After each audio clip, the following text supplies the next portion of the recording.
Innal hamdalillah nahmaduhu wa nasta'inuhu wa nastaghfiruh wa na'udzu billahi min shururi anfusina wa min sayyiati a'malina may yahdihillahu fala mudilla lahu wa may yudlil falan tajida lahu waliyan mursyida. Asyhadu an la ilaha illallah wahdahu la syarika lah wa asyhadu anna Muhammadan abduhu wa rasuluhu alladzi la nabiyya wa la rasula ba'dah. Allahumma salli wa sallim wa barik ala nabiyyina Muhammadin wa ala alihi wa sahbihi wa man tabi'ahum bi ihsanin ila yaumiddin.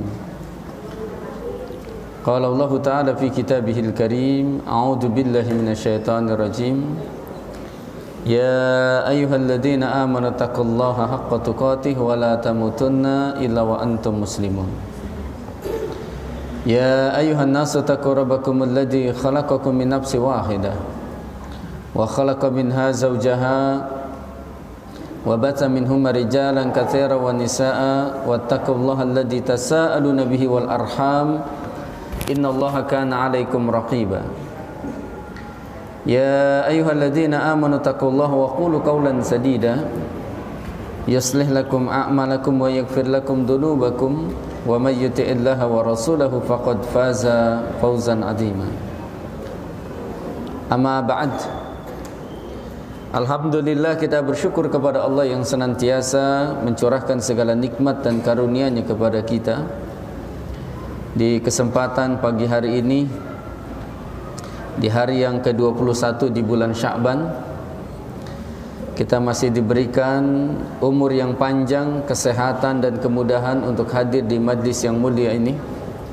Salawat dan salam semoga tercurah limpahkan kepada uswah dan qudwah kita Nabi Muhammad sallallahu alaihi wasallam, kepada keluarga, sahabat dan pengikutnya yang senantiasa istiqamah berpegang teguh terhadap sunnah-sunnahnya.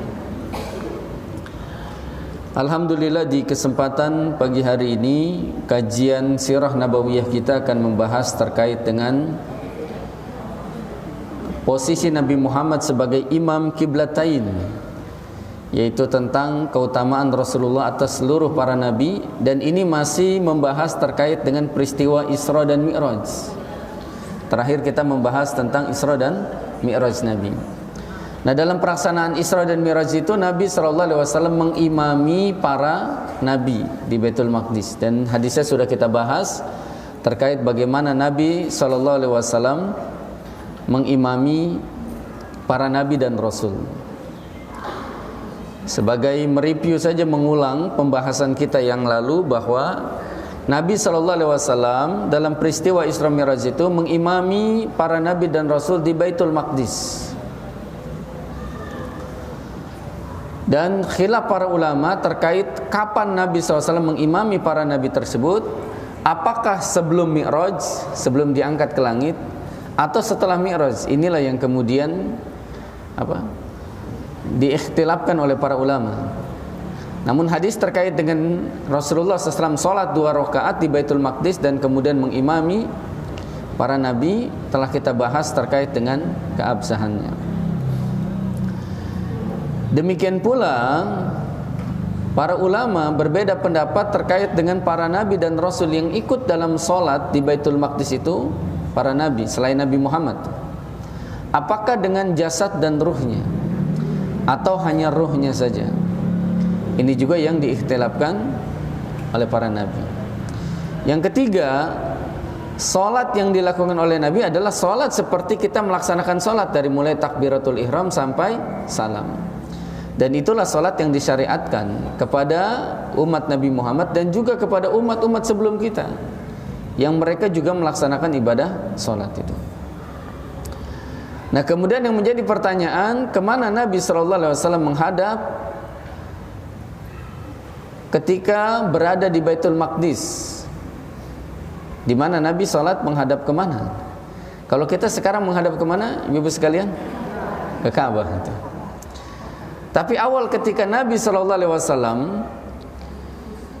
melaksanakan salat, dari mulai Nabi di Mekah sampai kemudian ketika Nabi hijrah ke Madinah selama 16 bulan itu, Nabi SAW Salatnya itu menghadap ke Baitul Maqdis. Menghadap ke Baitul Maqdis, ke Al-Aqsa. Maka dalam peristiwa Isra Mi'raj ini Nabi belum menghadap ke Ka'bah. Lalu karena posisi Nabi ada di Baitul Maqdis, kemana Nabi SAW menghadap? Nah, sebagian para ulama berpendapat bahwa Nabi menghadap ke Qubatus Sakhrah. Qubatus Sakhrah itu yang kubahnya itu berwarna kuning, dan itulah yang diyakini sebagai tempat Mi'rajnya. Sayangnya kita nggak pakai slide nih. Kalau pakai slide saya akan tunjukkan tempat di mana Qubatus Sakhrah, tempat Nabi SAW dimi'rajkan, dan Nabi SAW menghadap Qubatus Sakhrah ketika sholat di Baitul Maqdis. Dan kita sudah bahas ibu-ibu sekalian, terkait dengan Baitul Maqdis itu adalah seluruh kompleks yang ada di Masjid Al-Aqsa, baik itu Masjid Qibli, Qubatus Sakhrah, Masjid Marwani, dan seluruh kompleksnya itu adalah termasuk Baitul Maqdis. Jadi bukan hanya Masjid Qibli saja bagian depannya saja, tengahnya pun Qubatus Sakhrah itu adalah bagian daripada Baitul Maqdis. Nah, inilah yang paling roji terkait dengan batasan Baitul Maqdis itu. Jadi Nabi SAW, sebagian para ulama menyebutkan bahwa Nabi ketika berada di Baitul Maqdis maka sholat menghadap ke arah Qubatus Sakhrah, yang sekarang kubahnya berwarna kuning. Makanya ada salah satu buku yang ditulis oleh Syekh Al-Maghludz, Dr. Al-Maghludz menulis salah satu atlas, sebenarnya buku yang berupa atlas sejarah para nabi dan rasul. Nah, di situ beliau menjelaskan terkait bahwa tempat Qubatus Sakhrah itu adalah tempat di mana Nabi Adam melaksanakan sholat, Nabi Ibrahim gitu, Nabi Yakub juga membangun masjid di atas Qubatus Sakhrah, kemudian Nabi Daud dan kemudian Nabi Sulaiman menjadikan Qubatus Sakhrah itu adalah bagian utama dari masjid yang beliau bangun. Itu menurut Dr. Al-Maghludz dalam atlas beliau, yaitu atlas sejarah para nabi dan rasul. Jadi Nabi SAW pada saat di Baitul Maqdis menghadap ke Qubatus Sakhrah. Nah, itulah solat yang dilakukan oleh Nabi dengan para rasul di Baitul Maqdis itu. Jadi Nabi SAW meskipun Nabi yang terakhir, tapi menjadi Sayyidul Anbiya, pemimpinnya para Nabi. Dan inilah ibu-ibu sekalian yang akan kita bahas terkait dengan keutamaan Nabi SAW. Keutamaan Nabi kita yang mulia, yaitu Nabi Muhammad SAW, di mana beliau SAW menjadi pemimpin para nabi, Sayyidul Anbiya, meskipun beliau ini adalah nabi yang terakhir. Nabi yang terakhir. Jadi Nabi SAW ketika di Baitul Maqdis mengimami manusia. Jadi kenapa kita ambil judulnya ini adalah Imamul Qiblatain, imam dua kiblat? Karena kiblat kita itu ada dua. Awalnya itu adalah menghadap ke Baitul Maqdis, yang kemudian setelah turunnya surat apa, Bu? Masih ingat nggak? Perpindahan kiblat dari Baitul Maqdis ke Masjidil Haram. Ada yang masih ingat nggak? Yang ingat masuk surga. Yang nggak ingat insya Allah masuk surga juga. Jadi yang pertama, ibu sekalian, kiblat kita itu adalah Baitul Maqdis, dan Nabi sampai 16 bulan ketika hijrah ke Madinah itu masih menghadap ke Baitul Maqdis. Sampai apa? Sampai diturunkannya surat Al-Baqarah ayat 144. Jadi surat Al-Baqarah ayat 144 ini adalah surat terkait dengan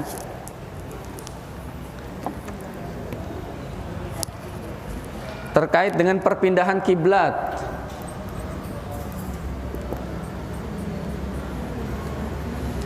Terkait dengan perpindahan kiblat dari Masjidil Aqsa ke Masjidil Haram. Dalam ayat ini Allah Subhanahu wa taala berfirman, "A'udzubillahi minasyaitonir rajim. Qad nara taqalluba wajhika fis sama, falanwalliyannaka qiblatan tardaha, fawalli wajhaka syatral masjidil haram." Wa haitsuma kuntum fawallu wujuhakum syatrah wa innal ladina utul kitaba la ya'lamuna annahul haqqu min rabbihim wa ma Allahu bighafilin amma ya'malun. Sungguh kami sering melihat mukamu menengadah ke langit, maka sungguh kami akan memalingkan kamu ke kiblat yang kamu sukai.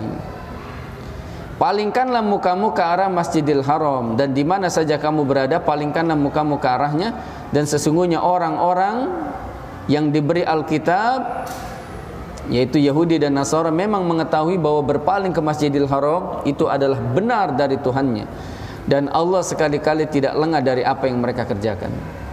Jadi ayat ini Ibu sekalian turun ketika Nabi sedang salat asar, dan turunnya itu sekarang jadi Masjid Qiblatain. Yang sekarang jadi Masjid Qiblatain itu dulunya Nabi sedang sholat di situ. Dulunya bukan masjid, perkampungan biasa. Nabi sholat di salah satu perkampungan.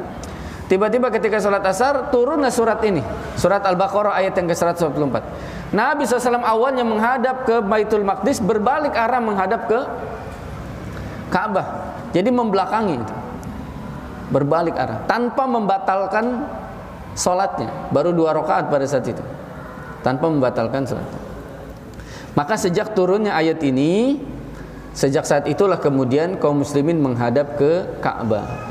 Nah, ketika Nabi di Ka'bah, ibu-ibu sekalian, ketika Nabi di Mekah, Nabi menghadap ke Baitul Maqdis nggak masalah. Kenapa? Karena posisi Baitul Maqdis itu ada di depan, sehingga Nabi menghadap Ka'bah sekaligus menghadap ke Baitul Maqdis. Tuh, posisinya. Jadi Nabi SAW ini Ka'bah ibu sekalian, Baitul Maqdis di sana. Nabi menghadap ke Ka'bah juga menghadap ke Baitul Maqdis. Tapi ketika Nabi udah hijrah di Madinah, posisi Ka'bah ada di belakangnya, Baitul Maqdis di depannya. Itulah yang menyebabkan Nabi nggak bisa menghadap dua sekaligus. Kalau awalnya ketika di Mekah Nabi bisa menghadap ke Ka'bah sekaligus menghadap ke Baitul Maqdis. Jadi kalau ini diibaratkan Ka'bah ibu-ibu sekalian, Baitul Maqdis ada di ujung sana, maka Nabi SAW menghadap ke Ka'bah sekaligus ke Baitul Maqdis. Tapi ketika Nabi udah hijrah, posisi Mekah ada di belakang, Nabi SAW ada di Madinah, maka Nabi menghadap ke Baitul Maqdis membelakangi Ka'bah. Inilah yang membuat Nabi SAW sedih, dan Nabi berharap agar kemudian kiblat itu dipindahkan. Dan ternyata Allah Subhanahu wa Ta'ala mengabulkan doa Nabi SAW, lalu kemudian Allah memindahkan kiblat kaum muslimin ke arah Masjidil Haram, arah masjid. Nah, itulah kenapa kita menyebutnya pembahasannya dalam Imamul Qiblatain, imam dua kiblat. Karena Nabi pernah mengimami dan menghadap kiblat 2 kali, yaitu ke Baitul Maqdis dan ke Masjidil Haram. Nah, jadi ibu-ibu sekalian dari mati Allah, posisi Nabi yang menjadi imam, menjadi pemimpin dalam sholat, memimpin para Nabi dan Rasul, ini menunjukkan tentang keutamaan Rasulullah SAW atas seluruh para Nabi. Jadi menunjukkan keutamaan Nabi SAW di antara para Nabi-Nabi yang lain. Jadi semua Nabi itu sama. Bahkan Allah menyebutkan la nufarriqu baina ahadim mir rusulih. Allah tidak membeda-bedakan antara Nabi dan Rasul yang diutus itu. Tapi dari sekian Nabi itu ada Nabi yang paling utama. Bahkan disebutkan dalam Al-Quran namanya Rasul Ulul Azmi. Ada berapa bu Rasul Ulul Azmi? Ada 5. Pertama siapa bu? Nabi Nuh. Kemudian Nabi Ibrahim. Kemudian yang ketiga Nabi Isa, betul. Yang 2 lagi Nabi Daud, Sulaiman, bukan. Apalagi bu? Nabi Musa, satu lagi Nabi Muhammad. Masya Allah. Jadi itu 5 Nabi Rasul Ulul Azmi, yaitu Nabi Nuh,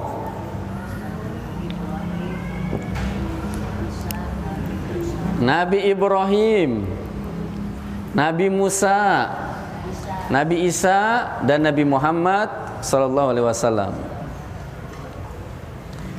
Ini yang disebut dengan Rasul Ulul Azmi. Rasul Ulul Azmi itu adalah Rasul yang ujiannya paling berat di antara Rasul-Rasul dan Nabi yang diutus oleh Allah Subhanahu wa Ta'ala. Nah, dari Rasul Ulul Azmi ini ada yang paling utama. Siapa? Nabi Muhammad sallallahu alaihi wasallam.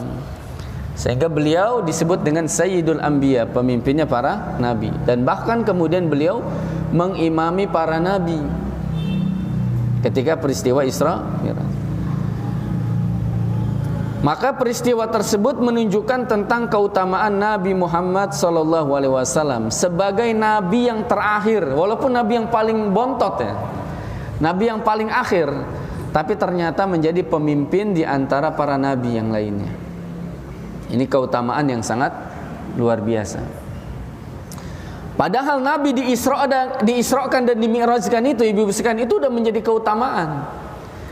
Jadi Nabi diisrokan, diperjalankan dari Masjidil Haram ke Masjidil Aqsa, lalu kemudian dinaikkan ke Sidratul Muntaha, itu udah merupakan keutamaan. Ternyata ada keutamaan lain. Apa itu? Nabi pada saat peristiwa tersebut memimpin sholat para Nabi dan Rasul. Karena tidaklah seseorang dijadikan imam kecuali mereka punya keutamaan. Makanya dalam sholat berjamaah, ibu-ibu sekalian, itu kriteria imam yang pertama kata Nabi adalah mereka yang memahami tentang Al-Quran. Itu yang pertama, yang hafal dan memahami Al-Quran.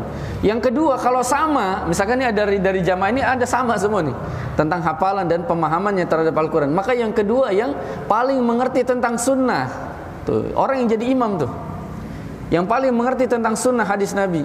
Kalau ternyata sama dalam pemahamannya tentang Al-Quran dan sunnah, yang ketiga mereka yang lebih dulu hijrah, yang lebih dulu datang.